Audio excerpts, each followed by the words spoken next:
This is the year I turned 50, and here are 12 things that I wish I did earlier in my life so that I would have had more success a lot faster. And when you hear these things, it's going to allow you to have shortcuts to success, avoid the dangerous detours that I want on, so that you are also able to get more results in less time. My name is Craig Ballantyne. I'm the host of Early to Rise Radio, and man, 50, that's crazy. But here are the things that I wish I would have done a lot earlier. Number one is I wish I would have grown up emotionally and been mature earlier in my life. So I don't know why I lived like this, but I lived like a frat boy for way too long. So I binge drinking on the weekends, didn't lean into difficult conversations. I took the path of least resistance. I allowed my social anxiety and introversion to be used as a crutch to avoid doing and elevating myself to a higher level and a higher standard earlier in my life. So simply growing up mentally and emotionally and with my maturity, man, I could have achieved so much more, so much earlier if I was on that path. Now, I blame part of that on the second thing that I wish I would have done earlier, which was stopping drinking. Man, if I could go back in time and shake myself into, following this advice, it'd be giving up alcohol. I just don't think that there's any benefit to it at all. Not a single benefit to alcohol. Listen, you can still go to concerts, you can still go to sporting events, you can still go to bars and parties and have fun without alcohol. You all know somebody who does that. You have a friend who does not drink, but has a great time. And there's no reason why you can't do the same. And there's nothing beneficial about alcohol because you're gonna end up with that hangover the next day. Like the amount of days and hours that I lost to hangovers in my life, there I could have read more books, I could have made more friendships, I could have written more books, I could have made more money, I could have done more workouts. It just drives me nuts, the amount of time that I've thrown away in my life to alcohol. There is nothing good that comes of it. So what would I have done if I had gone back? Well, I would have, first of all, talked to my friends who were those people, who were non-drinkers, and how do you do this? How do you go out around all these other people who are drunk all the time? Give me your advice. Because if you want to achieve anything in life, you go to somebody who's been there and done that and achieved what you want, and you get their help. Today, it's never been easier to stop drinking. There's so many non-alcoholic drinks that you can go and have instead of drinking alcohol. If you've ever had a Heineken Zero, it's not that bad compared to regular Heineken. And the thing is, when you go to a party and you're drinking, nobody's gonna notice that you're drinking a Heineken Zero because they look exactly the same and they taste exactly the same. But you're not gonna make a fool of yourself and you're not gonna have a hangover the next day. The third thing I wish I would have done when I was younger was dealt with my anger earlier. And I don't know if I was angry at my dad because he was an alcoholic for 30 years. I was angry at the disappointment and embarrassment that he brought our family. I don't know if I was naturally angry just because he was naturally angry, and it's genetically I was naturally angry, or it's just that as a young man, we're all angry at some point. Develop systems to have dealt with my anger earlier so that I didn't hold envy against people or have envious feelings of friends and business partners who were being more successful, because all of that anger and envy is just wasted energy. And not only is it wasted energy, it's negative energy that stops you from, and stopped me from going and achieving more in my life when I was younger. The fourth thing I would have done is I wish I would have started Brazilian Jiu-Jitsu way earlier in my life. So I started at 46, but it is not an old man sport. When I've got 3 kids, I got to pick up out of a crib and I can't put my arms up higher than my shoulders. It's not a good combination. But at 19, when you're full of piss and vinegar and testosterone and you can recover from training, man, that would have been such a great fit. It is mentally challenging, it is physically challenging, and the Brazilian Jiu-Jitsu community around the world is absolutely amazing because you can go into any city, walk into any jiu-jitsu studio, and you will have 20 or 30 good friends in that city immediately just because you have that common interest. And you can't do the same with ice hockey or soccer or something like that. You can go and maybe play some pickup soccer somewhere, but it's not the same. Absolutely not the same. And I think that it just would have been one of the best things for me because it probably would have helped with all the other things that I was working my way through. The fifth thing is that I would have started public speaking earlier. Now, I will give myself credit. I did this when I was around 25. I started public speaking. I started speaking irregularly, but I would have gone and done more volume. I would have probably done Toastmasters when I was younger. I probably don't need it now because I've done so much public speaking, but I learned the hard way.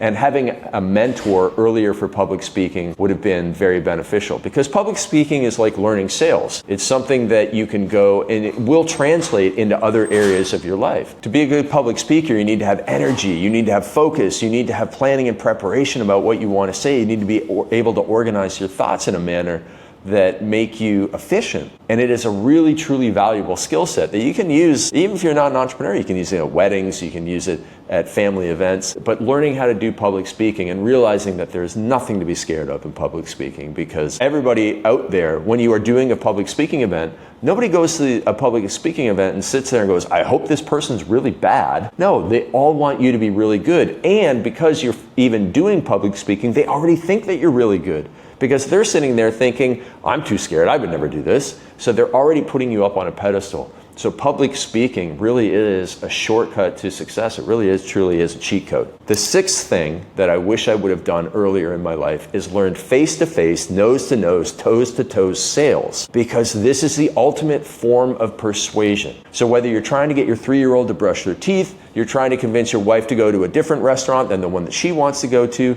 or you're trying to convince anybody of anything, that's what sales is. It's simply persuasive argument to get people to see your side and take action. And if you learn this at a young age, the rest of your life, you're like going to be able to print money and have as many friends as you want, because that's what salesmanship is. And so when you think of like that schmoozer salesperson, you know, that friend of yours who's friends with everybody and they're good at sales, like maybe they do have a little bit more natural inclination to doing that.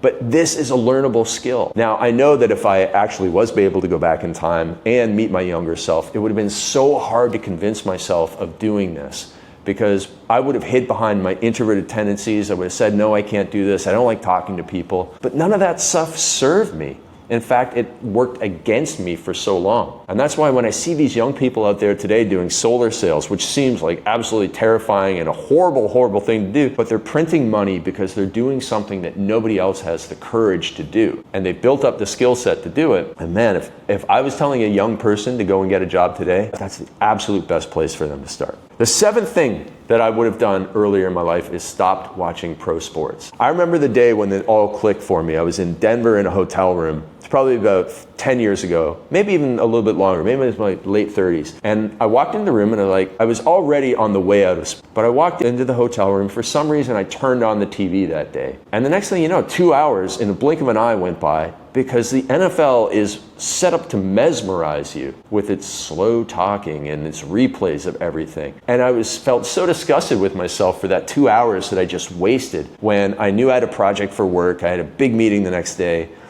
And it's so much time wasted and so much energy that people put into putting their feelings in the hands of a stranger. And the amount of energy that they waste, you know, they're going to be in a good mood if they win, they're going to be in a bad mood if they lose. Or they're going to be in a bad mood if they win, but something didn't happen and they didn't score enough points. And it's all just a real form of procrastination. And it steals so much energy and it steals so much of people's dreams, because the amount of time commitment that it takes to be a sports fan is a lot. And the financial, you know, you're spending money on jerseys and tickets and all this stuff. And listen, sports can be a beautiful thing. It can be a very inspirational thing, but not if you're so married to the outcome and that your self-esteem is in the hands of people that you will never meet and who never want to meet you. And it just seems like when you step back and you look at it with outside eyes, it is such a ridiculous thing. It's not like, you know, when somebody goes to a movie, it's not like they go, oh, hey, you know what, George Clooney's screen time in that last movie was like 47%. But if you look at somebody with what they invest in sports knowledge about all the statistics you could possibly know about home game performance and how much time they spend on the ice or the field, if you put that energy into your business or your career or your ability to be a great husband or a father, you would be so much better off. Number 8, the 8th thing I wish I would have done earlier in my life before 50 was worked on developing empathy. It's not a natural thing to me, but it is one of the most important emotional skill sets that you could possibly have. Because when you have empathy, you better understand the person across the table, or the person watching this video, or the person who is your prospect to become your customer. And if you don't have empathy, you're not going to be very good at sales. And if you're not very good at sales, you're not going to be very good at entrepreneurship. And you're not going to be a very good leader either, because your team members are going to feel like you don't care about them. And if you don't care about them, they're not going to stick around for very long. So empathy is something, along with listening, becoming an active listener. If you can master those two things, and empathy is a learnable skill, then you'll become so much better as a leader, communicator, persuader, and salesperson, and thus an entrepreneur. So the ninth thing I wish I would have done earlier, it was being comfortable in my own skin. Now, I did a fairly good job of this early in my life, but I could have stepped into it so much more. There was a moment when I was a personal trainer, nearly 25 years ago, and I was working with one of my clients, and he was a CEO of a very successful retail company.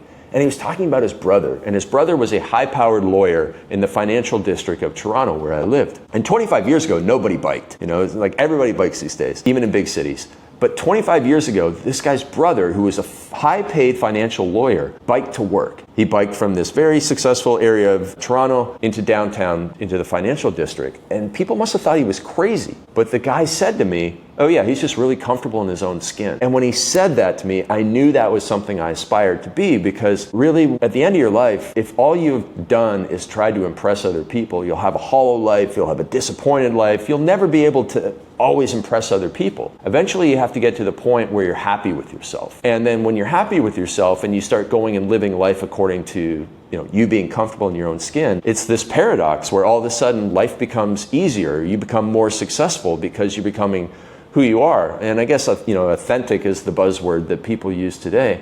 But being comfortable in your own skin means you make the decisions that are right for your right life, and you're not living for other people's life, because that's just going to disappoint you in the long run. The 10th thing that I wish I would have done earlier in my life is stop taking my mom for granted. So after seeing what my wife went through to have our 3 kids, I wish I didn't take my mom for granted and maybe showed her a little more love when I was a kid too. Number 11 is I wish that I had put a level 10 effort into my level 10 problems earlier. And that was something that, as I wrote this book, Dark Side of Discipline, that's the main lesson of the book. So much procrastination goes on in life with, even with good things. People procrastinate with binge drinking and watching too much TV. Those are obvious. But a lot of people go through life doing good things, taking up triathlons, doing marathons, reading a book a week. But those are just procrastination on something that matters more. And I was guilty of a lot of those things, whether it was workout programs or whether it was reading a lot or whether it was starting another business to avoid working on the hard stuff in my real business. I did a lot of that perverse form of procrastination. And now it's not any easier to go and put a level 10 effort into my level 10 problems, but I know that is what must be done if I want to get the results that I want in life. And then finally, number 12, the 12th thing I wish I would have done earlier in my life is I would have taken radical responsibility for everything. So everything that I had, every struggle that I had, every situation that I was in, every relationship that was lost, every tension that I had, every time that I was upset with somebody,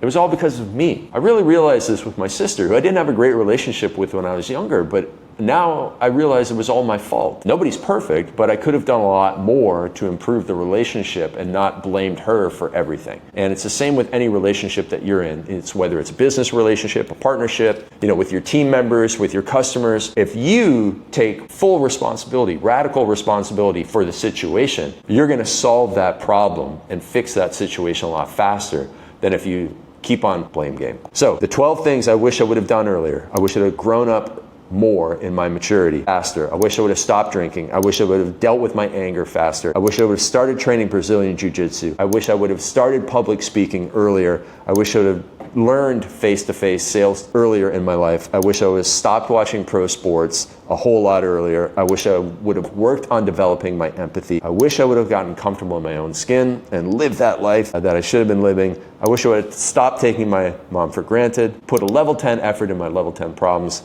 and took radical responsibility for everything in my life.